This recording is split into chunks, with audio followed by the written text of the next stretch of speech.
Hey guys, I'm going to show you some quick tips and tricks on how to create the perfect selfie for social media posts. So you're going to need two things. One, a ring light, and two, you're going to download a free app called QuickShot. A ring light is incredibly important when you're doing any sort of photography or videography, especially for social media channels, because that is your content and that is what people are truly going to see. That's what they're going to judge you by. That's going to be kind of your first impression. So obviously you want it to be the best that it can be for your social media posts. Plus you don't want to spend a whole lot of money if you don't have to. If you have it right in front of you, why not use it, right? Right. So let me show you what I do. As you can see on this, it truly creates this really flawless skin texture, this beautiful background. And even before I even edit anything, honestly, the photo is a really great photo. I just do mine on a plain gray wall in my house. You can do it up against a backdrop. You can do it on however you want. Anything that's not going to cast a shadow. And you can work around with your ring light and kind of find that trial and error process of what works best for you.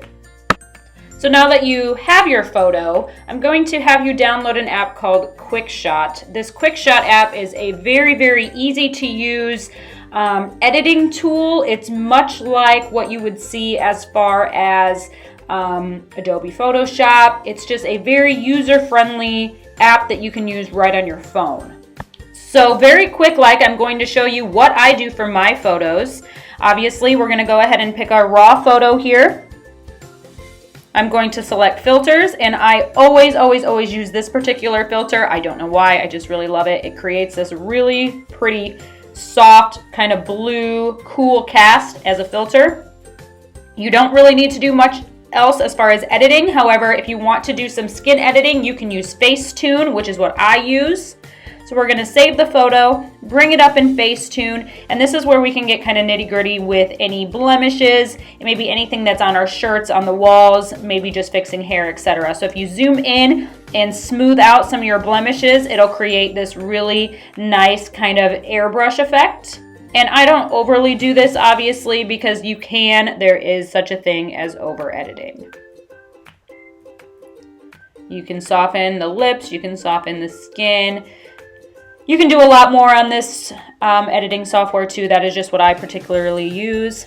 And then if you patch these holes on the wall back here, this way it'll look like an actual background versus an old wall that's painted in my house. And remember, I'm doing this all on a phone, you guys. This is very, very simple. This is very, very beginner editing tools. And I know photographers are gonna look at me and be like, you aren't editing, but I know this. I'm just in a hurry and I don't have a lot of time, so this is what I do. So honestly, that's it. And then I just go ahead and save this. Now we can go ahead and look at both of them one by one here. I'm going to screenshot this to make it so you guys can see both of them right next to each other. This is the new one. This one was the old one. So you can see a great, great photo, but we're just enhancing some of that natural beauty that the ring light is really helping us with. So I'm going to go ahead and show you guys some of my other photos, and you can tell me what you guys think.